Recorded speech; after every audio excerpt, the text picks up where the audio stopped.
Go ahead.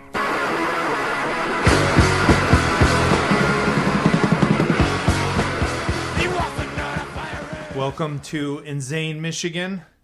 Rich and Johnny. And with us today is one of my heroes forever. I'm starstruck in my house, the almighty Steve Miller. Musician, author, Michigan monster, madman in the house. Steve, how you doing, man? Thanks for checking us out. Good. An honor to be here with you, man. Thanks. Yeah. Right.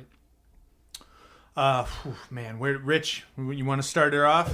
Well, with Steve, he was in The Fix, obviously, and other bands, but he's also a journalist who wrote some great books, including Detroit Rock City. So it's up to you if you want to, we could talk to Steve about, I think it'd be a great place to start would be before he was in The Fix and Strange Fruit and Blight and Just Say No. What kind of led Steve down that path to into oblivion? I grew up here in Michigan. I was born in Buffalo, New York, but we moved here and I grew up here. Grew up on the campus kind of MSU because we lived in East Lansing and my dad was a prof there. And so even like being a little kid, I remember seeing Frank Zappa and the Mothers played over there when I was 10, go. And so we'd wander around downtown, go to the record stores. It was the 60s. And saw the MC5 do a sound check at Valley Court. I still can't find documentation of that gig, but I know what it was. And so got turned on to rock, loud music really early. Right. What did your dad teach? Journalism. All right. Wow. Yeah. What else? Yeah. Is that is that what started it up? For me? Yeah. No. Mm-hmm. I never went to college for that kind of Mm-hmm. stuff. In fact, that sounded like a really bad idea. But being there, I got to just experience how the college worked. And at the time, that was back when colleges actually you learned stuff, and you were there to learn things. And it had a real open atmosphere. So you'd have bands coming through all the time. Didn't you encounter the MC5 somewhere? Where was that? Well, that was at Valley Court. I think I might have been 10 or 11. I was probably 11, probably. And I was walking through. Me and my friend back then, his name was Mike Neal. And we were walking through Valley Court, which is in East Lansing. And it was, in my memories, it was kind of a cloudy day, kind of cool out. Because we had our coats on, and we were walking through Valley Court, and we heard this noise. Because we were used to hearing noises, because bands played all the time. So if we'd hear a band, we'd run to where the noise was. And we did it this time. It was that little place in Valley Court. There's a little building, it was a linoleum floored, tiled building, community center. And we got there, and the noise was coming from, it was so loud. And we tried the doors, so we were going to walk in, of course. We were little kids, you just do it. And we couldn't get in, so there was a place around the back where you could walk around and look in a window. And we looked in the window, and we didn't know what the MC5 were at the time. And we were looking in, and there's these hippies, really long hair, and their girlfriends, and wearing fringe. And we're looking, and then they were really just doing a line check. They weren't really just messing around. And we knocked on the window. And the drummer, it turns out was Dennis Thompson, came over, and we go, hey, who are you guys? And he said, we're MC5. We go, well, you got any records out? And they said, yeah, we got a single called "Kick Out the Jams, Motherfuckers." And we were looked at each other, we're like, did he say motherfuckers? And we're our heads are spinning, and we go, okay, all right, thanks. We might have said something else, and then he went back and sat down and made noise, and then we walked away. Right. And you should have asked him if they knew any Stooges songs. Yeah. I didn't know yet. My thing was the Three Stooges at that point. Right. But then later there was a Cunningham's on the corner of Abbott Road and Grand River, and we ended up somehow another memory of them having that single on the jukebox, MC5, "Kick Out the Jams," although it was the edited version. Right. But, and so when eventually you started going. There was a place called the Brewery and the Silver Dollar and shows. When did you kind of, like, of course, when you met the MC5, you were just a kid. Right. When did you start going out to shows actively in Lansing, and what sorts of places would you guys frequent back in My those days? first concert, I mean, because we couldn't go to clubs. As a teenager, you can't go to clubs, but our first concert, I think it was Steve Miller Band and the Guess Who and Frampton's Camel at Jennison. And the Guess Who didn't show, and Frampton's Camel were really good because he had just broken off with Humble Pie, and they were really good. And then Jay Giles played shortly after that, and they were great too. I even remember Climax Blues Band opened up for Climax Blues Band, opened for Jay Giles.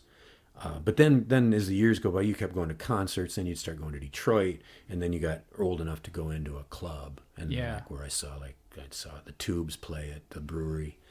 Yeah, I guess it was the Silver Dollar then. Tubes played, but we were aware that bands were playing at the Brewery, like Aerosmith, Kiss, the Stooges, in I guess that was February '74. I remember that because that was the first time I ever heard the Stooges. They had a music bed on the local radio station called 101 FM. It was like an underground station. You could hear the New York Dolls, Roxy Music, stuff like that on there. And and we heard they had a music bed for the advertising the Stooges show at the Brewery. And it torched our minds. We're like, oh, we're going to get this album. You know? Was that Dick Rosemont's show then? Radio show? Dick would have been WKR. He would have been KAR. Yeah, this was 101 FM. It was WILS. Okay. And for a time, you could hear anything on there. Yeah. And they played everything. Right. So were you playing an instrument this time? No. All right. No. No. Wow. But just being a kid, being a fucked up Michigan kid. Right. So what the earliest stages of the Fix then? Did you even play guitar then, or were you just a singer? I did play guitar. I wanted to play guitar in the Fix, but Craig came over and I was like, shit, And then it was Mike and I had kind of started stuff, and we were thinking like, what are we gonna do? And then we were digging around. We had little outfit combos, that we were trying to put together, and I really wanted to play guitar. And then we put out an ad, and Craig answered the ad. He came over to 1435 Roosevelt, and he had like a big, nice Stratocaster, and we had some beat up thing, and from Sears or from Kmart. And he played, and we're like, well, I'm not going to be able to play. Yeah. So now what am I going to do? I'll take a step back. Yeah. Did any of those early shows kind of inspire you to start the Fix? I mean, that truly, to start playing music was the Stranglers in '78 at Dooley's. And where was tell people where about Dooley's? Dooley's was I think it was like a show bar.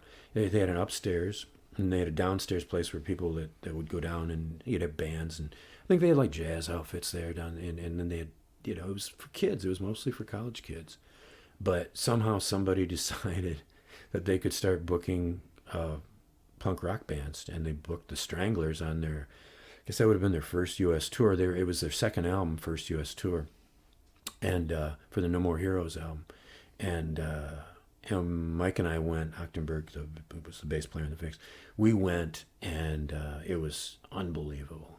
Yeah. And you could walk right up to the stage. You could put your hands on the stage. Nobody gave a shit. And it was just great. So is that when you wanted to be a singer? No, I wanted to be a guitar player. Yeah. And it was Craig who kind of... But then later we met Craig when we decided we're going to get in a band. Mm-hmm. And he was so good that it was like, forget that. How long then until was Hobie's the first show then? The first Fix show was a little street, not Beale Street, but one street west of Beale Street in East Lansing. House party downstairs, April 1980. Oh, all right. Yeah, and then we did a couple of house shows. I think then the Hobies in Lansing, in downtown Lansing, was like summertime of '80. I remember because I have odd memories. I can remember that night because there was a huge thunderstorm when I was driving over there. Fitting. Yeah, isn't that funny? And it was hot as shit out, and we got there, and the place was really hot, and we played, and Ron Wood from what was the band that he was in? Wizard? Yeah. No. He was in Yellow. With the Dogs guys, but Right. it wasn't the Dogs. It was somebody else. Oh, that.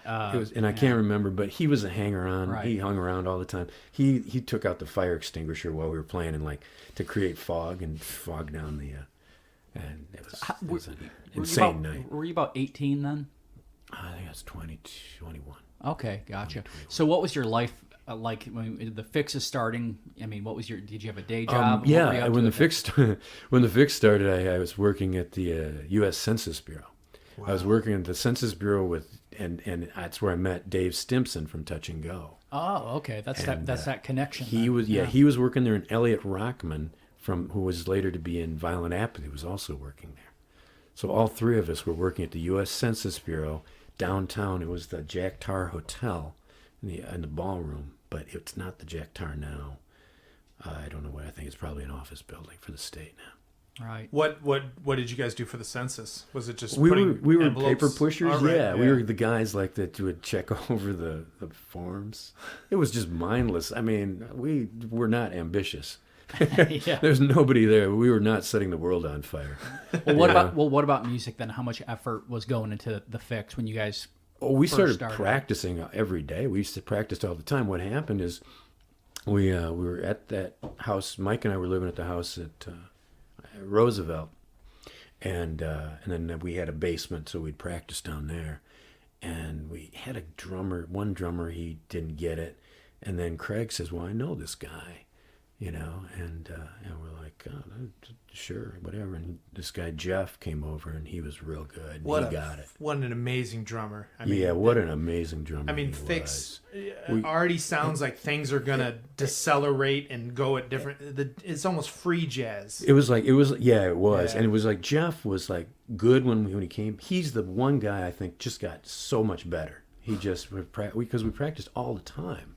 I mean, we'd practice. It'd be like every night. You'd show up, you'd go down, you might do 30 minutes and then go, "We got anything new?" Nope. Okay, we can go. So would you show up with lyrics? How would that work? Boy, that's a good question.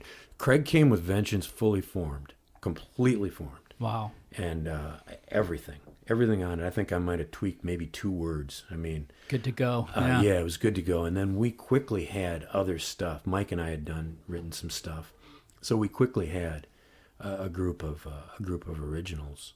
I can't remember the writing of the lyrics. I don't remember. I mean, these aren't profound lyrics. So, Yeah. so there's not a whole lot of brain trust going on. Right. What other? I mean, was there other hardcore bands that you guys were into at the time? I mean, what kind of led you into? I mean, that's a pretty for being in East Lansing in that era. That's a pretty extreme route to go. We didn't know. We didn't know about that there were other bands doing that until we met up with Tesco and Dave Stimpson At Touch and Go Zine. Yeah, and they brought over the records, and they say, "Hey, you guys sound like this." And we're like, "What? Somebody else is doing this." Well, it's amazing because you guys don't sound British. You don't sound like you're the Pagans. You don't sound like you're from DC. The Fix sound completely like a homemade thing you put in a microwave. It's just amazing sound. It was because we didn't know. We didn't really know anybody else was doing anything. You guys like were a that. little older too, right? Yes, How that's old right. How old was Craig?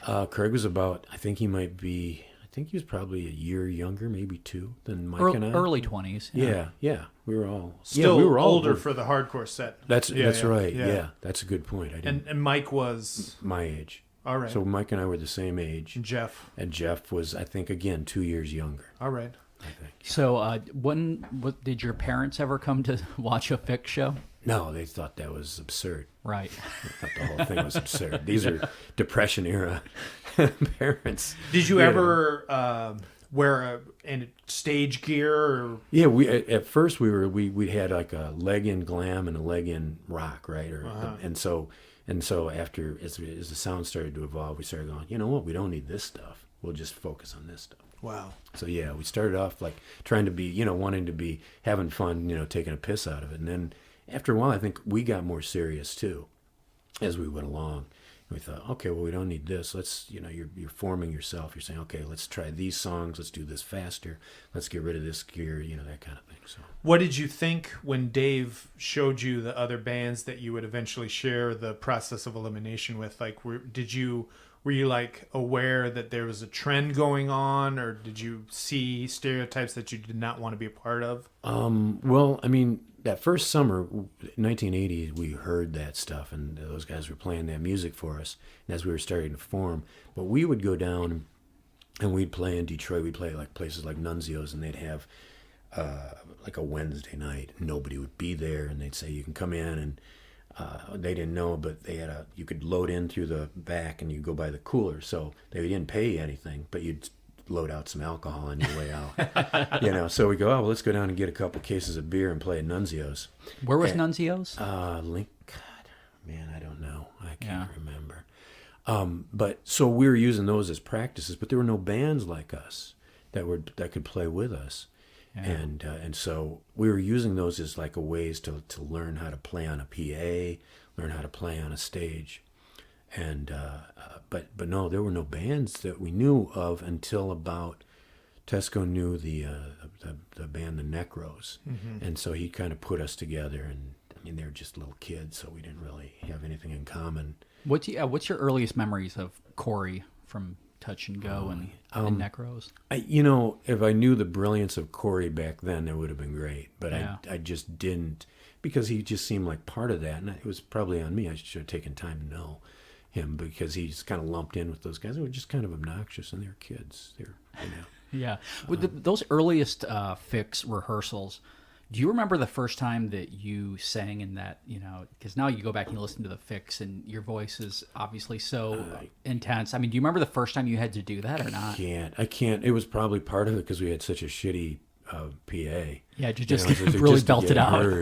Yeah. I mean, at the first place, we did have a pretty crappy PA. By the time we got over to Beulah, 823 Beulah, we had it was a hole where we practiced, and about the size of this room, maybe a little smaller. Like a little sunroom sized. Yeah, so you had an amp here, a guitar here, bass here, drums here, and that's all you had. And that was easier on the voice. Was the process the first thing you guys recorded? Process Elimination? Yeah. No. The track for that? No, that was recorded in, I think, fall of 81. So Vengeance was the first? Vengeance was the first recording that was issued, and that was December of 1980. And that was recorded in Ohio? Chillicothe, Ohio. And what people don't know is Mike didn't play on that. Uh-oh. He got mad at us the night before we were going down to Chillicothe. Michigan shit. Right Michigan style. Yeah, man. And he's like, I'm not going. And so we're like, well, fuck, we got this booked. We got to go. And so so me and Craig and Jeff got in Jeff's Chevette. I think we jammed the drums. It was like we used borrowed gear down there, so we just had guitar, drums, me, Jeff, Craig, and a fifth of whiskey. And I remember going down there, driving down, we drank the whiskey, and Jeff almost got hit while he was pumping gas because he slipped and he fell back and he almost ran into the path of a car. And this is on the way down to You're kind of doomed right from the start. Yeah. Then. Yeah. And then when we recorded that, we recorded 4 tracks in Chillicothe, great studio. And that's where you had an isolated vocal booth. And so they recorded the song without. I think they might have had. I don't think even had a guiding vocal. They were good. I don't know how they pulled this off because Craig had to double over on bass, and then I recorded the vocals. And what I remember is sitting in there recording them in the dark.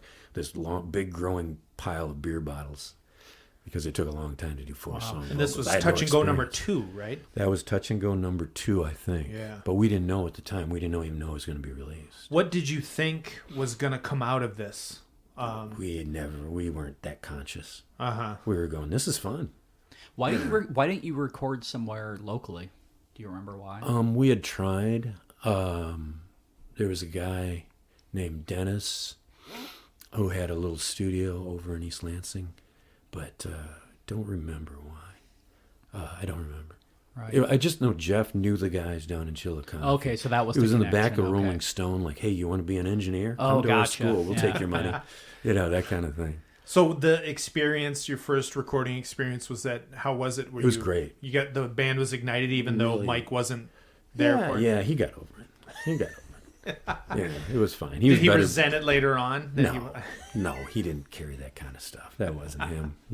So how was the band dynamic then? I mean, some bands get along and they're super great, and then some bands, have some conflicts and stuff like that. Do you ever remember you guys ever having any problems? We got along really good because Mike Craig and I lived in the same house on Beulah.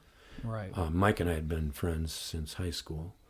And no, even touring, we really never, it was never really anything. And what did lead to the touring then? I mean, obviously you guys recorded and you were playing locally. How does a band that from that era get out on the road? Recorded the single. The single hadn't come out yet. Went down to play Oz in Chicago. Played there and met a guy named John Babin who said, "Hey, I'll manage you guys. You guys are great." And we're like, we don't really need a manager because we don't play anywhere, And he's like, well, I know these people. Like, this is when the Black Flag was starting out to do the touring, and the Dead Kennedys were playing dates. I think the Circle Jerks were getting flown in to play the 930 in D.C. So stuff was starting to happen. Stuff was starting everywhere. to happen, yeah. And we're like, well, yeah, we'll do that. Let's. Why wouldn't we want to spread the misery? Right. Yeah. And so when was that first tour then? June '81. Wow. June, July '81. And then your last gig was New Year's Eve '81 in San Francisco. Right. Yeah, we had. I think we were 22 months together. Yeah. Wow. Yeah. So. And what do you remember? You guys went all the way out to California, correct? Oh, it was a great tour. These were really good tours. I mean, we'd have dud gigs, but we'd have really good gigs. So you'd have really, We played Austin, Houston, great shows. Dallas, terrible. Phoenix, terrible. San Francisco, great. That kind of thing. Who are you like sharing bills with around that time? Let's see. Well, we played with Flipper, and that was like the best because got to hang out with those dudes. That was really good. Probably I'm trying to think now. I don't know. I mean, we played on a bill with Middle Class. We played with the Dead Kennedys up in Fresno. Wow. We played, with the Stains, who later became MDC. We played with Naked Ray Gun. I think, was it Naked Ray Gun? Early Naked Ray Gun, when they were still Art Damage. Yeah. I think that was that. We also played with the Effigies, of course. Wow. And I'm trying to remember Modern Warfare. I can't. Jodie Foster's Army, Toxic Reasons. Right. How was it was on your West? Was it you only went to the West Coast once, right? Twice Twice in '81. It was the first time you recorded with Spot for the Then the first one we were for out the there. Jan's Room. Right. Yeah, we were out there in. San Francisco. We played Reno with 7 Seconds. And then I think after that gig, you'd get places where you'd be staying. Mm-hmm. So we'd stayed in like Fresno for like 3 days because it wasn't like you had a jam pack. You couldn't play every night because the circuit just didn't allow it. You just didn't have those places yet. So I think what happened was we were playing up in the Bay Area. Then we swept down to L.A. We had a gig to play there that got canceled.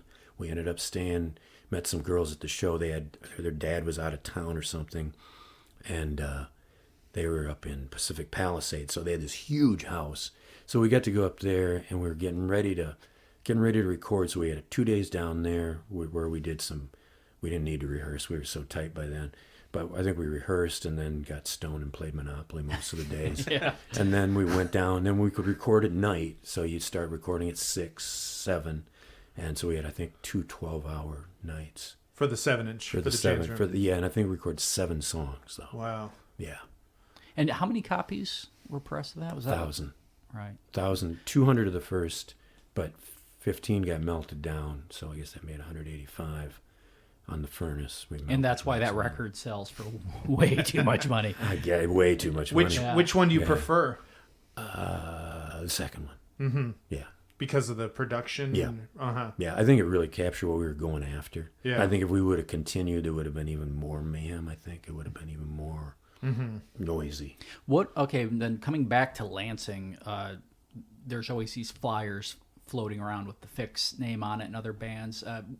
Where else did you play in Lansing then that it was memorable that maybe another big punk band? Well, when we came back, we played at Rick's, a place called Rick's American Cafe. It's still there, yeah. Is it really? Yeah. Good God, So anyway, yeah, we played there with, I think Violent Apathy opened up. They had formed. While we were gone, all these bands decided they were going to be punk rock now too.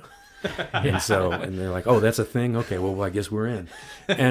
So we came back, and everybody had been like, there were some people that all shaved off their hair. Some people had decided they can't drink anymore. There's all these rules now. Yeah. And we're like, well, that's pretty weak. Is that when you first met Ken? No, we met Ken when we played in Kalamazoo at the place called the Whistle Stop in fall of '80. All right. Ken from Violent. Ken from Ken Knott from Violent Violent, who later formed Violent Apathy. Him and Dick Bowser. And when they invited us over to their house that night after we played, they loved us, and then we all drank ourselves silly, and then they put on a show. 2 months later, we came back and played in Kalamazoo again, so we got to know them pretty well. We really liked them. What about the place out in Hazlitt that's now Tom's Watershed? Ruskin's Reef? Club Doobie. Club Doobie. Oh, okay. Ruskin's Reef was also a place, by the way. Yeah. Yeah, but Club Doobie was a place, and we played there numerous times. DOA, that's where we did the show with Black Flag. DOA played there. And that's now kitty corner from that QD, Tom's Watershed. It's still there, but And it's a the restaurant. Cone Zone, right? Yeah, right Yes, across the that's street. right. The Cone Zone parking lot is where the cops were the night Black Flag played. All right. And there were cars. That place was so packed to the rafters. How many people do you think were there? I can't even think about. Like 500? It was one packed. It's one of those shows, like, it's kind of like the Pistols playing in Memphis. You know, everybody says they were there, but they weren't. So so everybody's going to say I was there, but I would say probably 200. And that's when place would be that's when burst. Black Flag drove from Boston. Yeah, that's right. And they stopped at the Quality Dairy over by downtown, and they put the bars. They called on the payphone to say, "Hey, how do we get there?" And then like a month later, I went over to that Quality Dairy to get some beer or whatever, probably. And I went over to the payphone because I'd use the payphone. I go, "Oh, there's the bars." You know, that was the phone. But It's hilarious. Yeah. So, do you remember anything about your set from that show? How did it go? Oh, it was good. It was a really good night. Really good night. And then what about Black Flag? How did they? They were fantastic. Still have a tape of that. Wow. Yeah, they were just. Were you guys aware of how unique and different you were compared to? No. We were just. We were trying to do our thing, but we were awed by how together Black Flag were. Mm-hmm. You know, we're like, okay, that's another level. Mm-hmm. You know, it's going to take a while because they'd been together. Even by then, they'd been doing it for about 3 years. Yeah. And so we're like, okay, that's another thing we got to keep moving toward. Yeah. So, what kind of what was the downfall of Fix? Oh, it was simple. It wasn't really a downfall. It was just Jeff, the drummer. I always said this is funny, and Jeff will probably dispute this, but his dad saw us play. We played a show in Kalamazoo in fall of '81, I think October. NA played, Necros played. It was just punk rock central. Jeff invited his dad to see us. Jeff's dad was kind of like this put-together, wealthy guy. An intervention followed, bro. I'm guessing there was an intervention. And so we went out and we played. And so we went and did our tour that was scheduled for December, went out west and so on. And that was real wild. I mean, we all got, we all enjoyed ourselves, but we got back and Jeff said, I'm not going to play anymore. I don't want to do this anymore. He didn't give a real reason. I think he was getting ready to wrap up college. And then he became a band called Jan's Sound, right? That was Craig. Craig, okay. That was Craig. Yeah. So what we did when Jeff left, we were like, boy, I don't know how you do that. How you gonna fix can't. that? Yeah, Yeah. that's what we figured out. We tried a couple people, and we're like, nah. I'm going ahead a couple of years. Do you remember an old Lansing band called Crotch? You remember them? No. They had an old school drummer. I forget who it was, but he was like, he was older, and I was talking to him because I was drumming, and he was like, there's a Lansing style where you play so weird you can never be replaced. Like, you do all these fills that don't make sense, and that's the only thing I can think of when I think of Jeff. Like, that's genius. It's irreplaceable. He's like, they're like, you want to last in the scene, kid? Make up all these things that no one else can do. Somebody had told me one time that they'd watched us play and they saw Jeff rolling with one hand. And I'm like, that's Yeah. not doable. Yeah. You know? We would have noticed that, you know. Even we would have like gone, what the hell did you just do? You How know? did you feel when at the speed comp came out? Oh, that was great. I was Yeah, it's happy. amazing Yeah, comp. it was fun. Yeah, it was fun. I mean, you get to work with Corey, you get to work with this great label, and it did. I think it did well. We got checks. It was good. Mm-hmm. Yeah. Very And happy. there's filled with live stuff you don't even know where it's from. Yeah, I know. That is kind of funny, isn't it? It's like live somewhere. It wasn't documented as well as the Deadheads do, apparently, No, with man. the spreadsheets and No, dates. And I still have some live tapes people have sent me, and I've listened to them. I couldn't tell you where that was. You know? it's a blur at this Yeah. point. What about the Bad Brains when they came to town? What do you Well, recall that about was that was '82. See, then the Fix had broken up early '82, I guess, and we had gotten back from that tour, and then Mike and I I guess it was the guy who had done sound locally for us. He was a pretty cool guy, named Pat. He was drummer, and so we started doing Blight. And we said, well, let's do something really slow. And Blight because was with that'll piss everybody off. Blight was with Tesco. Eventually, And but Mike. at first, And yeah, Mike, and yeah. Mike. At first, it wasn't. We were just in our basement. And Mike and I had another house over on Sterling Avenue, which is by the corner of Mount Hope and Logan, I guess. Yeah, and so we started doing that. But then Bad Brains came to town. We'd always have bands because it was a circuit. So you'd stay at people's houses, and then people stay at your house. Like DOA Crash was, Black Flag Crash was, and then so Bad Brains came through, and they were doing a week of shows in the region. And we played. They had 2 nights at Bunches in East Lansing. Which is now, is that where the Chipotle is now, next to FBC? No, I think it's one to the east. Oh, the Or sushi one to the place. west. It's where I think Jersey Mike's is now. Yeah, it's one to the west. That sounds horrible. Doesn't it? Well, you know, yeah, it does sound horrible. That's depressing. Yeah, it is Yeah. depressing. But yeah, it was. I think it's a sushi place. Yeah. And it was a great place. And Sushi-ya. Dave Yeah. from Yep. Dave from FBC booked it. Yeah. And so you had 2 nights with the Bad Brains. One night you had Blight opening. I think this is accurate. I can't. Maybe it's only one night. I don't know. And the other you had the Meatmen, but I can't be sure.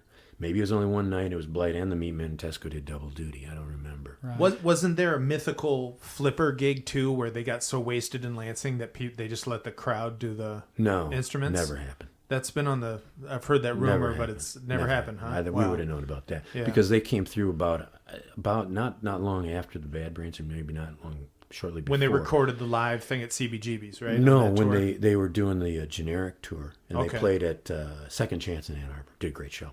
But anyway, the Bad Brains were in town, and they had a gig in Detroit, and they had a gig, gigs around, and so they stayed at our house on Sterling. Didn't they end up staying at like an extra day or something like that? And, They might have. They were yeah. great guests. Yeah. They were cooking for us, cleaning for us, getting us stoned. Reading the Bible.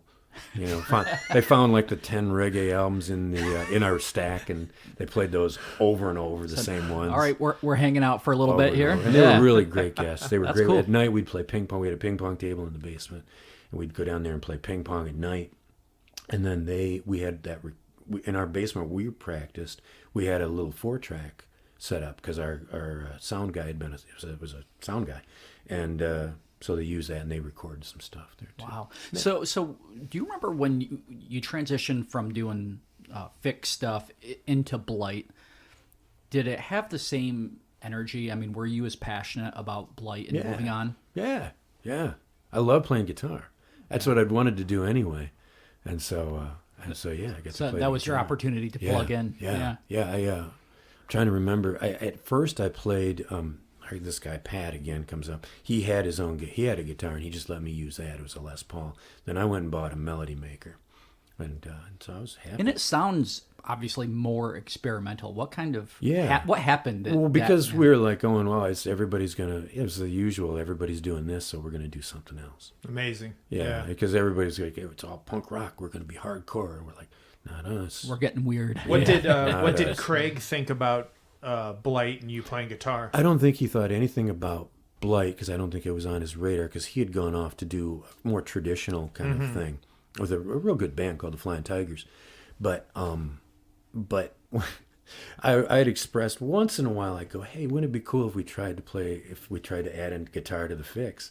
And he was open to it, but we just couldn't make it work. It was just bulky. It got in our way. It hampered what we were doing. And I said the same thing. I said, no, let's not do that. So it was Blight, and then enter Strange Fruit.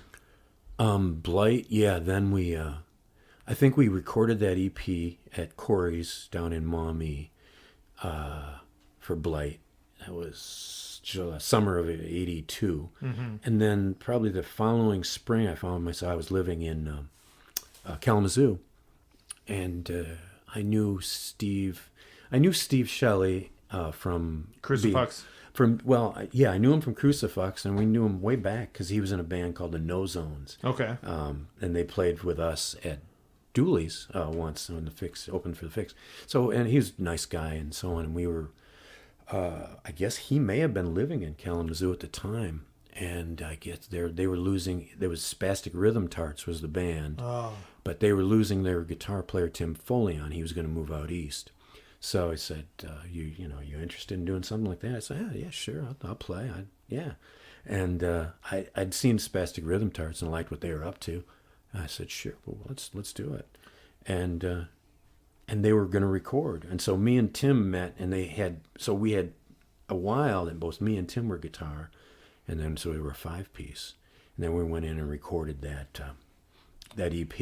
Yeah. I think one song had been previously recorded. On Top of a Hill had been previously recorded. Another love song and Cry of Love we recorded in a studio. And that's even more far out there than Blight. I mean, Yeah, that was really interesting because Yeah. Tim, there's these guitars. There's two different guitars, dueling guitars. You can hear them. But when we both would play solo notes, we weren't playing with each other. I don't even know if we heard each other while we were playing. And when in the playback, we're listening and going, "You guys sound like you're playing off each other, but you're not." And because you couldn't hear each other, It just happened. It just happened. It was very odd. So who was Reverend Shirley? Where did she come from? I don't know who that is. The singer? That was Sherry Fight. Oh, okay. That was Sherry. That All was right. the singer. Sherry. Gotcha. Yeah. Yeah. We did, and then that came out, and we did like a series of shows in Texas and Oklahoma. So you guys toured?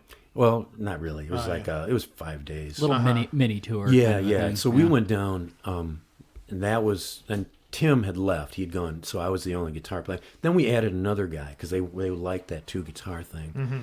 Added this guy. We all went down and played, and we played. I think we played Tulsa. Boy, I'm trying to remember now. I know we played Austin. I think we played Dallas. I can't remember. Oh, San Antonio. Mm-hmm. That was fun. So out of all those bands, what band got the best crowd responses? Looking back, I don't know. none of them. I don't think none of them. I don't think. Yeah. I never really paid attention. Right. Well, I mean, it's just the Strange Fruit was just so far out there. I mean, was it just what Yeah. What type it of wasn't. It wasn't my thing too. So Right. I just walked into the movie and I was like, oh, this is great. What kind of people? I don't know. Because it's more not really, arty. More arty. I was gonna say it's not punk. And, Really. yeah. It's I always it's- thought my Yeah. guitar in there it's kind of an outlier because it was not. It was more chord oriented, and I think they wanted. I think what they would have liked is probably more notes, but. And I didn't the play LP, Picnic for the Sinner, that has a lot of samples and Yeah. processed stuff. It's really, I mean, people compare it to Throbbing Gristle. Yeah, I thought it was really good. Yeah, it's really good. Just so good. So what was the singer's, where was she from? She was from Midland, I think. Uh-huh. Yeah, she was really great. I can't find any information on if she played with anyone else. Or I don't think she did. Wow. I don't think she did. That was her thing. And there was a really tightly knit art crew in Kalamazoo. Great art scene. She's from Midland. She's from Midland. That's I the think. most- Wait, yeah. maybe, no, she's not from Midland. Well, okay. Now I'm thinking of Scott and Steve. I don't think she is. She's from somewhere else, though. She wasn't from Kalamazoo. Somewhere in Michigan, though. Somewhere in Michigan. Yeah, she's a Right. Michigander. And then it went to Strange Fruit of Bico. Yeah, I was gone. I left Okay. after we did those dates. I was out, and they had a guy. Then they went with one guy, and then they just that was when it went Strange Fruit, Abaku, and that was Abaku, completely different. Uh-huh. And I don't know, What'd you do after that? I don't think I did anything. It's like 4 years until Just Say No Yeah, started. Yeah. I think I drifted a little bit. I was down in Florida, I think, for a while, just trying to figure out, just existing, reading books. That's about the time I started really reading a lot, and because I just I knew I didn't go to college, I didn't have that education, so I just started. I'd go to these towns, and I'd like every spare, I'd have a little job, and then every minute I had, I'd go to the library and check out books and read. Nonfiction, usually? Yes. Uh-huh. Yes.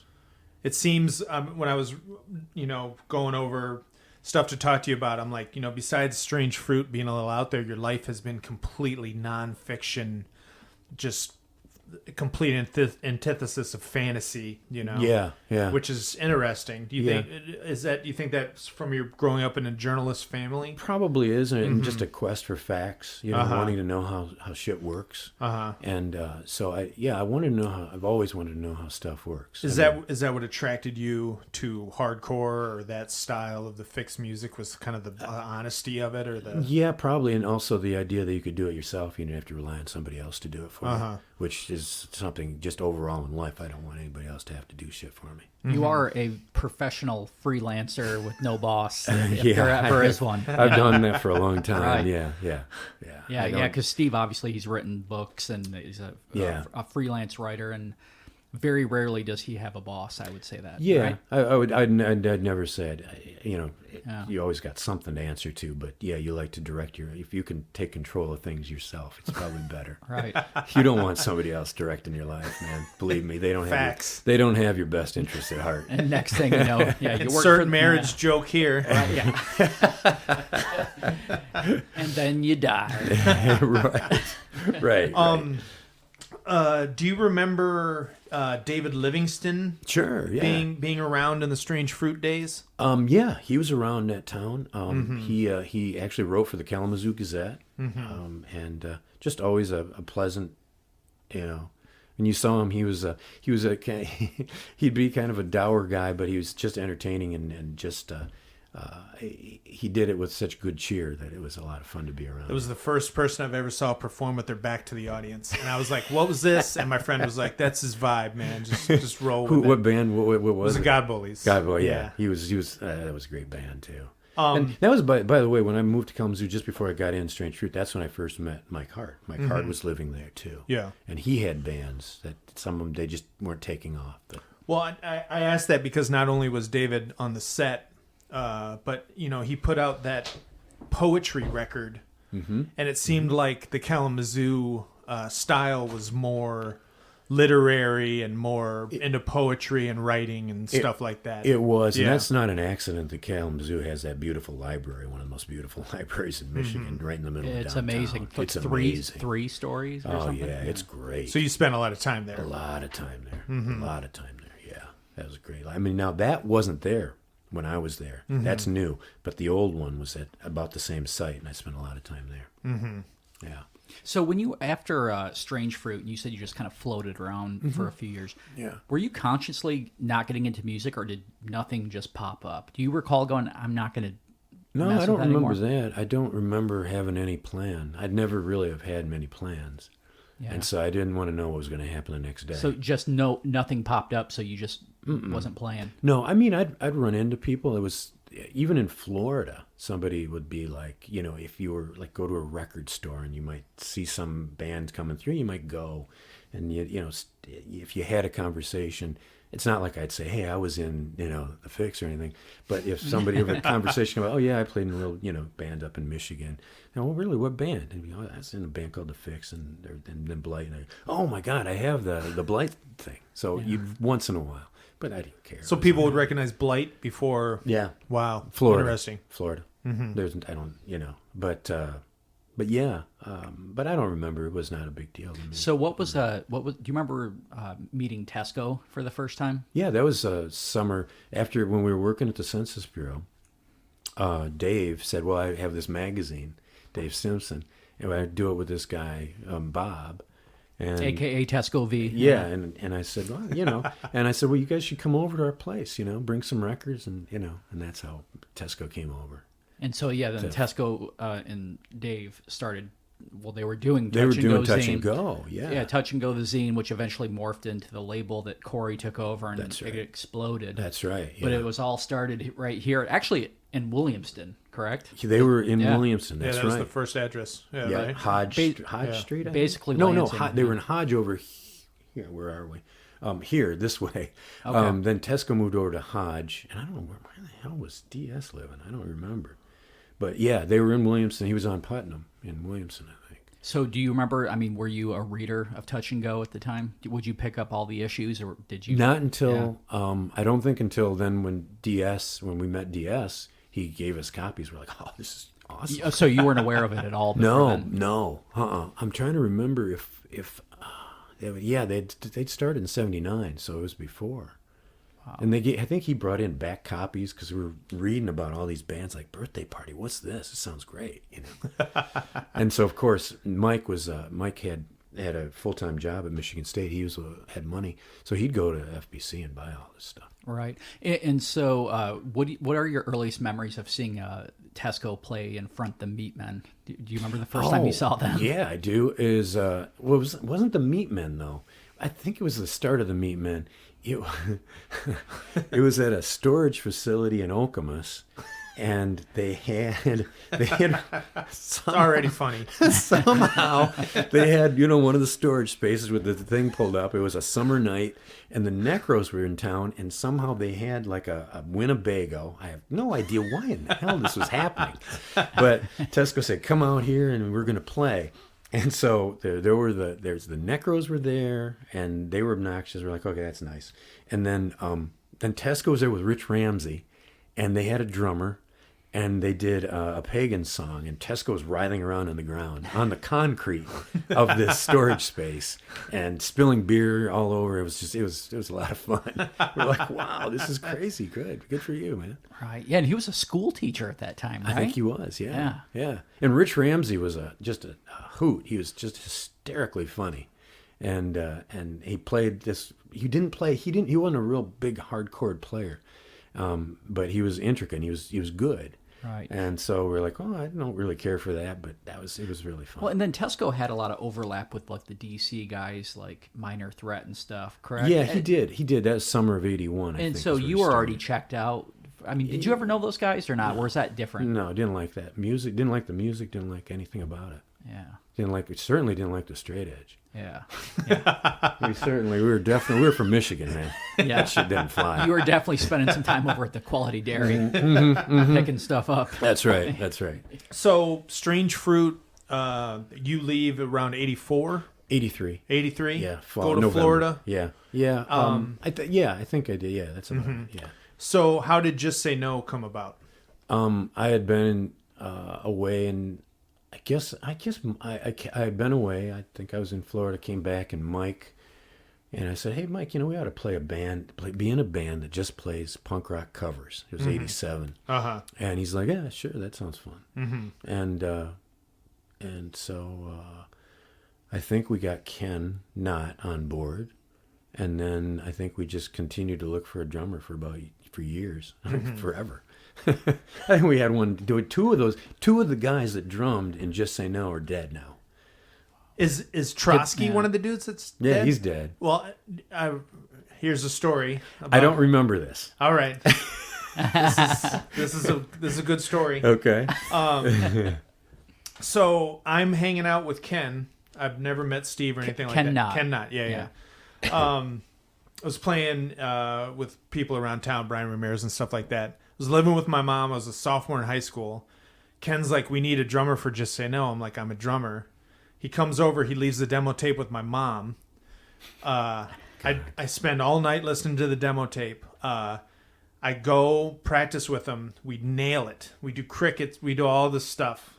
And met Steve. These guys are older. I'm just out of my mind. And Steve was like, all right, we're practicing tomorrow. So I was so nervous. I went and I was a member of Fitness USA in Frandor. I went and I weightlifted, and I weightlifted so much my muscles contracted. So at the second practice, I couldn't play as fast. I couldn't nail it the first time. And Steve is looking at me, and I remember Mike just shrugging, just being like, whatever. And Steve was like, we got a 2-month tour coming up. And I'm just like, I'm in high school, man. Like, I can't do this. I'm sure we were like, oh, sorry. And so I was getting lessons from a guy named David Trotsky. That was his name, right? Dave Trosty. Dave Trosty, yeah. Yeah. It was a friend of mine, and his mother was working at LCC. She was doing desktop publishing when it was the Mac stuff. Wow. She was the first person to do it, and his mom was real tweaked out, like real weird. And Dave was real weird. We'd go over to try to skate with Dave, and his mother and it was even weirder that I was in her class and everything like that. I got kicked out of her class because she thought I was leaving messages on the desktop, like folders, being like "screw you," like that, because it was at LCC. Were you? No, I wasn't, because I didn't know how to do it. Yeah. Good work, though. And Dave ended up playing with you guys Eventually. for a while. Yeah, for quite a while. Yeah. Actually. Yeah. And he was a really good drummer. I had no idea that he's dead. Yeah. What happened? Heroin, I think. Oh God. Yeah. And the other drummer was Rudd, who I think you were that when you say you were gonna try out. Yeah. I think maybe he was the guy you were gonna try to replace. Yeah. Yeah, and he died too. And it was the house right by the East Side Fish Fry. Yeah. Was that really? Yeah. Okay. And so, what year was this again? What's it? What year? Was this? 89. Yeah, that something sounds like about that. right. Okay, so this was kind of like the height of the "Just Say No" Nancy Reagan thing. Is that where that came from? I think so. I think that's right. Yeah. And it was right around the time you guys got Pettibon to do the sleeve. Right, And I that's remember right. Kenny being like, it was the weirdest conversation ever. Yeah. Like I called him up and it was 3 minutes of silence. And then he was like, all right, what's your address? I'll send you the picture. Yeah. And that was the... Yeah. Well, yeah, that was on a label called Staple Gun out of Dallas. Mm-hmm. So we had played down there and met this guy, and he was a real cool guy, and he put that out. Mm. And he also did the REM tribute. Oh, which is okay. still really, really good. A good record. Yeah. And you guys did a lot of house shows. We at did a Bailey lot of house Street. shows. We did house shows with the Hyenas. Yeah, actually. those house shows were insane. Those were crazy. Unbelievable weren't they? house shows. How God. did they fit all those people? And we would make like $400 or $500 in a night. And it was not only were you guys amazing, but it was like the Hyenas at their peak of power. Yeah. And remember, he'd be doing a trumpet thing. Yeah, trumpet. And he'd be doing a bong and stuff. Like all Kimball was just. I mean, Rich, did you ever see the Hyenas at their peak? That They were incredible players. Jim Kimball is just unbelievable. And them in a basement, and they would have skinhead dudes from Detroit doing like security at a house show.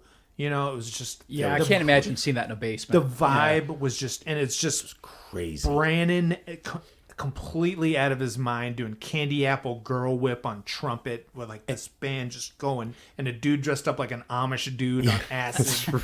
It was, and you couldn't move. I mean, it was so hot in there. Yeah. And it was wonderful. And you could smoke back then, so it was Yeah. just a big haze, just kind of complete. Yeah. do you ever remember a band called 10 Minute Hate? I don't. It was a band shortly. I think it was '86. It was another Lansing myth. It was a band of dudes. Who's the Mike guy that hangs out with Norman Bates? Anyway, it was these guys that couldn't play, but they wanted to have a band, so they called themselves 10 Minute Hate, and they would just lock themselves in a basement at house shows and fight for 10 minutes. And somehow, yeah, great. Yeah. Somehow they recorded a demo tape, and they got together and they were getting ready to send it to Corey. I think this was '83, maybe late '82. And one of the guys in the band was like, "Hold on," and he lit it on fire and melted the demo tape and put it back and sent it to Corey as like a melted demo tape. Yeah. It's them and Jesus Figs are two bands that are like mythical East Lansing. Don't remember any of that. 10 Minute Hate. Okay. Yeah. What was that one Lansing band that you found a while back? The Jesus Figs. No, the one that they would cover Velvet Underground and stuff, and they were from Lansing. Wow. Oh, Toolbox. Toolbox. Oh, Yeah. yeah. What do you remember? When were they around? Okay, let's see. Toolbox. We got turned on to them, Mike and I did, before we saw the Stranglers. I believe that would have been fall of '77. They played at this little place out. You know where the Home Depot is on the going toward the west side? West Is that side, Waverly yeah. Road? Is Yep. that? Yeah. Waverly. Okay, Yep. well, there used to be a bar behind that around the corner. It was a little bar, and these guys, Toolbox, and I think we read about them in the state news, and they were getting all these gem singles. Like they played New Rose, they were covering the Sex Pistols, Wow. they do, and then they do old Stone stuff, and just shit, good music. And so And then they'd play Sunday nights, and they had like $2 pitchers of Michelob. So you go in there and just get shit faced, and they'd watch this band do like 3 sets of really good covers. But these covers, they were good. It's kind of weird covers, so they weren't straightforward. Not covers. all the time. Well, like the New Rose stuff, the punk rock stuff was pretty straightforward. So that was the first time we were like, okay, this is interesting. Then they ended up playing. They opened, actually, I think it was for the Ramones, one of the Ramones shows at Dooley's, maybe the one in April '78. So did you ever talk to those Toolbox guys, or know what happened to them? Oh yeah. We'd talk. Because we were regulars. We were going out there for like a month. $2 2 months. Michelobing it up. Yeah. Hey, yeah, man, that's you're really lubricated. We're talking to anybody, and so it was. So that could have perhaps been some early influence. Yeah, I think that probably for the was. Fix. Yeah. Did you ever see Universe? Never heard of that. All right. That was a little Earlier? Yeah. Yeah, it was like a brewery progressive rock. Who was in it? It was Anybody? Dick Rosemont's crew. Okay. Okay. They did one 7-inch, but it was like 73. But they played the brewery all the time. Yeah, that was where I think Steve would have been still pretty Yeah. young. Yeah. I wouldn't have been able to get into the brewery. The Zappa show that you saw. I saw that was 60s. All right. That would have been 60s. I believe it was over. I wanted to say it was over by it's now the Education Building. All right. On the river. So, Just Say No. You guys toured a little bit, right? Yeah, we did a little bit of touring. Yeah. So when did the true crime lust start coming up? There was a point where I said I don't want to be in a band anymore. It was he'd done it for a while. I said that's good. We'll try something. Early 90s. Yeah. Well, I said we'll try something else. And I had been writing. I met Peter Davis through David Livingstone. Yeah. Met Peter Davis, and we actually Just Say No was playing in Minneapolis, and David had worked with me on a Just Say No recording, and we talked about music quite a bit. Mm-hmm. And Your Flesh magazine was a real music head, kind of. And Peter was booking at that point Peter too. booked a lot of the AMREP bands, Yeah. and then he was running this magazine, Your Flesh. So David suggested I write some stuff for him, and Peter said, "Sure, here's a box of stuff. Review it." Started doing that, did that for a little while. I said, "I kind of like this writing thing, except I'm terrible at it." And so at some point I left again, and the reason I would go to Florida is because I like the weather. It's the best weather in America. It's not a great place to be, but it's the best weather in America, and I hate cold weather, and I'm freezing right now, by the way, and so it doesn't take much. If it's under 100, I'm freezing. And so you don't want to be in my place because you're just gonna, anyway, 7 Midwest points deducted. Yeah, definitely. Steve actually vacations in Death Valley for Every real. Every year. I'll spend at least 3 weeks in Death Valley. So anyway, I just decided I wanted to do something different, and I said maybe I could write. Maybe, who knows, And so I went and I went down to Florida and I got a shipping clerk job at a company that makes cases, ATA cases for musicians and stuff like that.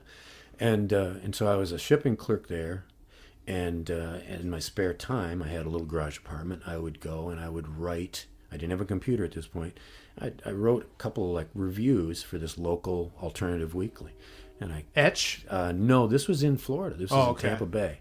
And so I shipped them over there, and one time some guy calls me and said, I must have had a phone.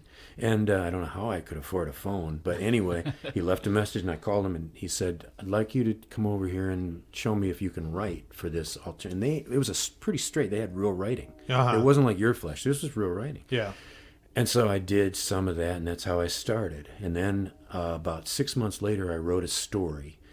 My dad would coach me a little bit because remember he's a journalist, and I wrote a regular story, straight story on a guy who was going to be doing. He had an exotic snake collection, and I faxed it to the St. Petersburg Times City desk, and I got a call. I had put my number on there at work, and they called me and they said, "Don't ever. I want to talk to the guy who sent this over." I'm the guy. They said, "Don't ever do that again." I said, what do I give a shit for? I wanted to say, fuck you.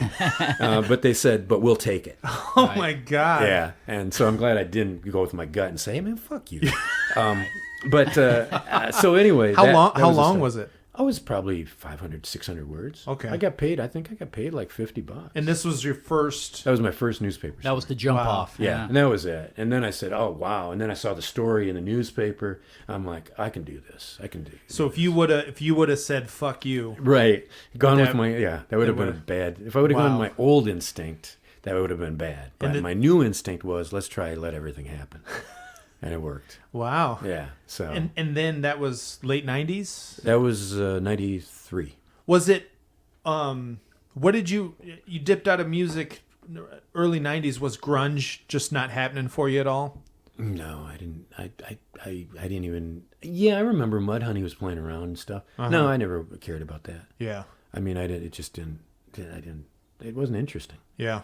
It was old stuff, and it wasn't. They weren't doing interesting things with old stuff. Yeah.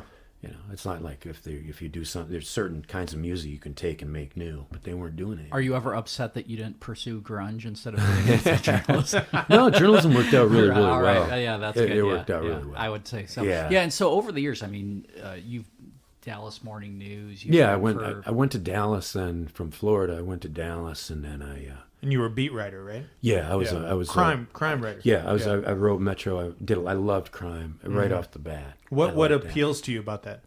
I don't know. It's such a weird thing that we do to each other. You know, I can't get over the fact that we kill each other. And you know, it still defies logic to me that you'd like try to rob somebody or you'd try to kill somebody. or instead of getting a divorce. Or instead of getting your divorce, you kill your wife. Yeah, right. Yeah. Well, I mean, it's to the level that you see the photos and that you see the timeline. Like you literally, it seems to me that you see all everything involving a crime. You're reading the narrative. Yeah. It's ridiculous. And when did that really click? Probably around on my first job, I got a job at a small daily outside Dallas, and I realized the power of police reports and narratives, and so I read these, and I'm like, wow, this is like reading a book. Wow. You know, and that was when I was like, oh, you know, you could probably write a book about this stuff, and like, oh yeah, people have, and that's you know, kind of like Yeah, and okay. since then, I mean, going forward, and then you knocked then, out a few of them. Then Yeah. I came back to Michigan, and that's when you know that Stephen Grant killed his wife and did the People story, and then did the book. And the Girl Wanted was your first proper book? No, the first one was Slaying in the Suburbs. That was the story of a guy named Stephen Grant who killed his wife in Detroit. Then he took off, and I wrote a big story. Wrote a story in People magazine, and then did a book subsequently. The second book was Girl Wanted. What did your father think of these? I don't know if he thought it was cool, you know. I mean, I think by then, they'd always just been happy if I'd have a job, you know? And if I would just do one thing for a while. Because again, they were Depression era parents. They were just really, they thought all you should do in life is work. They didn't really sacrifice. understand the big true crime. They didn't boom. get that. Yeah, No, yeah. they didn't get that at all. Yeah. No. And then you play him Jan's Room, and they don't get They your really music. didn't get that. You know, no, they really didn't get that. No, it's funny. You talk about you were talking about the Process of Elimination EP. Yeah. That was a big deal because that was all recorded in this little house. Remember I told you the guy who had the studio that the Fix had tried to record. It didn't really work very well. That's where that was recorded. In one afternoon, right? In one afternoon, Yeah. all the bands. Skating in the parking lot. Yes, Yeah. Toxic Reasons stayed at our house. McDonald's. They were called the McDonald's. And then Corey was producing. But when we recorded No Idols, I had written, that was one of the songs I wrote. I wrote it on a tape recorder with an acoustic guitar, and we all divvied it up. We recorded that song. We never once saw each other that day. Everybody came in separately just because everybody was busy. Jeff apparently had come in. He'd been at a football game, and he was drunk, and Corey was pissed. That he was drunk? Yes. Wow. Because Corey didn't put up with that kind of stuff. Yeah, that's how Jeff Lynne records stuff, or just overdubbing, the Well, studio I don't know magic. how it worked out. Somehow, I guess it took several takes for Jeff to get it. Do you together. still have the tape of that demo of you recording with the acoustic guitar? No, I don't. I have the original lyric sheet though. Yeah, eBay that. Yeah, Yeah, I could have eBay. with the record. Oh God. Yeah. So you put out Girl Wanted in 2011. Yeah. Does really good, and then 2 years later you come out with Detroit Rock City, becomes number 5 on Amazon. Yeah, Detroit Rock City was a lot of fun. to Yeah, write. I mean 2 years. That's in terms of book author time. That's insane. That's hardcore in itself. Oh, I did 8 books total in like a 6-year period. You had to do them all in bunches. What's your approach? Can you juggle different books? Like, do you just go on all night things, or do you just? You can. A Saturday, you can say a Saturday's for this book, a Sunday's for this book. You maybe at some points I had 2 books going and a full-time 60-hour-a-week reporting. And did you know that he wrote the Johnny Ramone book? Oh wow, I didn't know that. Yeah. Right. I think I can talk about some of that. Or you helped with it. You helped with it. Yeah.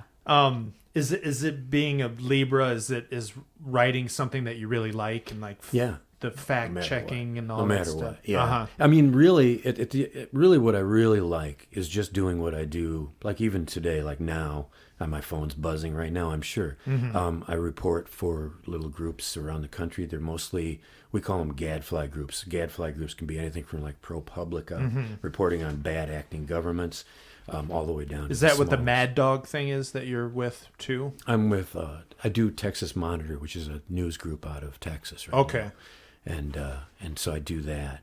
And actual real journalism. It's real journalism. I mean, we're lucky enough we can get bad actors fired, and so on. We did actually last year.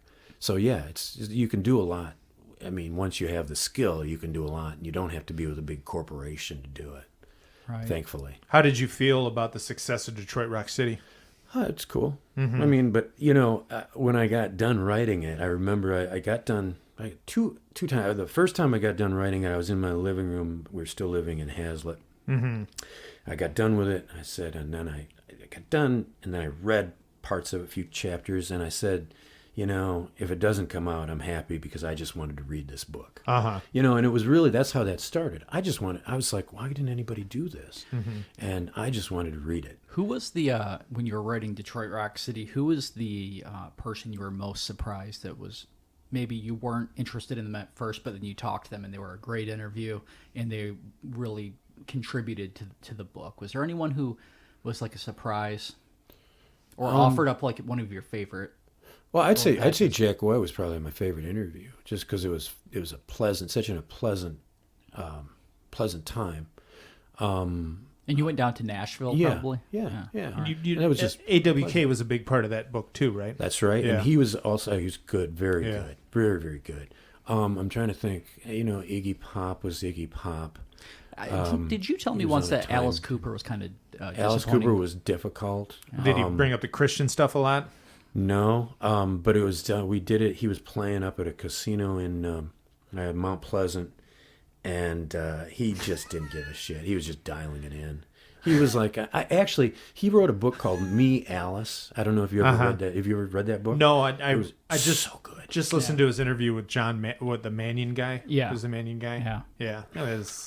Anyway, spiders are cool. Anyway, so he wrote this book called Me, Alice, and there was some stories in there, and it's never been republished because he named names. And that's a pretty dirty book. Wild. Yeah. And so I asked him, took a couple things out of that, and he denied everything. Oh, wow. And I'm like, okay, now you're an asshole. Also, you wrote it. Yeah, you wrote it, asshole. Yeah. So let's put it this way. There's a point in an interview like that where I kind of just go stone cold. I'm like, okay, now I'm just going to get through this. And what I didn't want to do is go all the way up there and walk out, because I've walked out of some interviews if they're going to be an asshole. Yeah, Rich, lock the door, man. Lock the door. Rich, lock the door, man. No, but I said, okay. But it just immediately, the interview for me went like, okay, this is done. I don't give a fuck what you say. Yeah, Steve has a low tolerance. He doesn't suffer the fool. Can you imagine, though, like playing a casino in Mount Pleasant? Yeah, and now you got an attitude. I mean, that's like, God. And also, you agreed for the interview. What did you think was going to happen here? Right, yeah. You think everybody's not going to come in and kiss your ass, just because you're Alice Cooper. But. And at this point, it seems to me that the Fix got a real big boom when the comp came out, which I think was like, 2007, something like that? 6 or 7, right? Oh, how did the Lost and Found thing, do you consider that a bootleg? No, I think I can't remember how that came about. The German guys. Yeah. I don't know if it did they sold any. I wasn't much of a businessman at that time. Yeah, because I know that they screwed over a lot of touch and go bands. I had heard they did. Yeah. And I just don't remember. The cover's a little weird. It just wasn't very well done. Yeah. And that's why, which is fine because it left the door open to do something really, really good. Do it up proper. And then there's the other bootleg that has the picture of the four of you. I've seen that. Yeah, I got 4 copies in the. So you can How's the see quality? How's the quality? I mean, it's the fix. If it's not pressed right, it sounds better. Right. Yeah. That's You a good know? point. You're You right. know? You're right. Oh my God, this fix thing doesn't sound good. Well, you know what did the double reissue with the 7 inches, that did surprisingly well. And I remember Corey and I being on the phone, kind of puzzling out, and it reminded me of the first single. How many should we press? And I think I think they did 1,000. Did they do 1,000? Yeah. Oh, well, and because we thought, is anybody going to buy this? And it was spray painted. No, this was the not the record store reissued. The 2 7 That, inch. that was spray painted too. Was it It has, really? like, Well, remember I came over. Tesco spray painted Oh some my of it. God, Yeah. that's right. I was did. over at Steve Miller's house, Holy and Steve had shit. Steve and Tesco were spray painting those in his living room. I walked in, the whole house. Forgot we did that. And filled we had to up with open spray paint. We had to open the doors. Right. It was winter out, and we had to. Open I just the remember doors. thinking I told Nicole, I was like, man, I just can't wait for Andrea to go. Oh man, I had to. It was yeah. I had to run and wait in line at FBC to get mine because Did you John get was one? holding me. Yeah, but I had my tight running pants on, and you remember Brianna who worked at FBC for a Yes, while, who lives in yep, Medicine. yep. She's like nice running gear, and I was sitting there holding my fix. Are you on your way to a volleyball game? I'm glad you got one. But that did. We go how many, and then we realized that it pre-sold out. Yeah. And I thought, wow, we probably could have gone a couple thousand. Well, I mean, the fix, it was really hard to get your stuff, Yeah, so people Yeah. that didn't have one now they had and Craig autographed one, I autographed the other, Yeah. and so it was really I loved that. I thought that package was so cool. And now we've got coming up the Freezer movie thing. Oh, yeah, And that's which gonna which be- Craig is a big part of, too. Is he? Right? Yeah, Is he? he's got some interviews in it, I What- believe. They interviewed me. I don't know if I made it. I think you did, yeah. Did I? Okay. Yeah. what's Okay. it called again? I don't know. Yeah, It's got a ton of Freezer footage, and Right. I think it's just called Michigan Hardcore or something like that. yeah, maybe? they're doing a 7-inch for Well, that, the right, double Steve? I think a double 7-inch the Third Man's doing, and Corey had hit us up and said, "Hey, can we do it? Can we use a fix song?" I said, "Sure, yeah." That's amazing. Yeah, I that'd be didn't know fun. Yeah, I mean, it gets life, Probably should have recorded more. But that. So I'm sorry. So how did the Juggalo thing come about? He wrote The a book. He wrote a Yeah. book called Juggalo. oh yeah. Well, when I was doing Detroit Rock City, I thought I'd liked ICP before anyway. You like the music or the vibe or Yeah, I liked everything about it. Yeah. And I remember hearing Great Malenko the first time I went, and I was like just looking at the line. I was like, this is really, really well produced and really good. And really, I liked it. And funny. Yeah. And funny. It just didn't take itself so seriously. It was really fun. So I kind of kept up with that a little bit, and I think I then got Jekyll Brothers after that, and it was just in rotation. And then when I was doing Detroit Rock City, I said, well, let's throw this thing for a loop. ICP would be more rock than they were rap, and so let's put them in there. Yeah. And so I interviewed Joe and Joey and Violent J and Shaggy, and really enjoyed that. Mm-hmm. And they were really great. And that's another, throw that into the interview. They were really enjoyable. Mm-hmm. And I guess after that, then I guess Detroit Rock City came out. And then I saw the FBI report, the gang threat assessment report about Juggalos being a gang and how silly that was. And I said, well, we can find out why they did that. It's not because they're gang members. Uh-huh. And that was the book idea that kind of coalesced. Mm-hmm. And just enjoyed doing that. It was a fun book to write. It was surprising that it got a publisher. And now I know why, because the publisher just half-assed it. They're embarrassed to be attached to the Juggalo. They were. But I mean, talk about, like we talked about before the interview, what an amazing piece of Michigan culture. Yeah, I know. It's Yeah. to me, ICP is important. It's a phenomenon for sure. It really is. Yeah. And I mean, it's for some reason people are embarrassed by it. But I don't think they should The be. two of them used to come around in the Zoots days and give people demo tapes and just try to hang out and be a Yeah. part of the scene. and were making a video for one of their early songs, and they came over to our house and videotaped themselves putting our cat in the microwave to show how crazy they were. Okay, Yeah, that's good. I like it. they're just great. You know, Yeah. that's They're the just kind of funny. vibe it is. You know, Super, yeah. really good. Though that's the one thing I noticed Yeah. anytime I'd be around that whole down that psychopathic, just a good vibe. Yeah. Yeah, so I really enjoyed Right. that. And then going back to our last episode where we talked about Terry Knight, you started work on kind of like a little mini ebook about Terry Knight and Yeah. who was in the Pack and was the manager of Grand Funk Railroad. There was a point, like I think in 2013, I had a little bit of spare time on my hands. I think I might have been between books, or I was writing another book, and I said, "Well, I got some spare time," and that had intrigued me, of how Terry Knight died, and how this whole thing kind of came brutal. crashing. Yes, Yeah. it came crashing down, and so yeah, I put that together, and I haven't read it, I don't think, since then. So you guys got copies now. and it's unpublished. Yeah, unpublished. It was never edited, and I don't even know if I really tried to take it to market at all. Right. And so who all did you talk to in the Terry Knight universe when you were working on that? Well, his daughter, She Daniela? Was, Yeah, Danielle. Danielle, yeah. She was in the room when he Yeah. was unfortunately murdered. I think I talked to quite a few people. I think people that were tight with him in the older days, and they'd seen his demise over the years, and so on. So what was your takeaway? I mean, looking back, what was the general consensus of what kind of a guy was Terry Knight, do you think? He was he's like a P.T. Barnum guy with a drug habit, Yeah. probably. Yeah.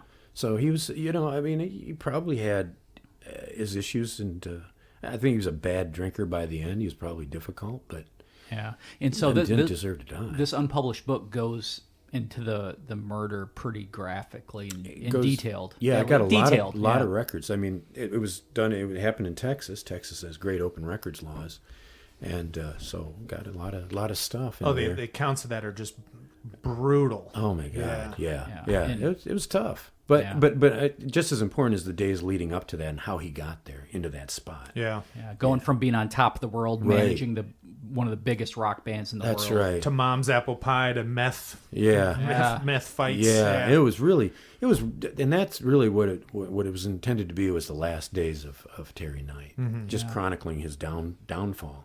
So did you listen to Terry Knight when you were younger, or No, I didn't listen to music. I listened to Grand Funk. Yeah, everybody did, right? Yeah. In fact, I think part of that, what spiked my curiosity, was talking to a couple of guys in Grand Funk about Terry Knight.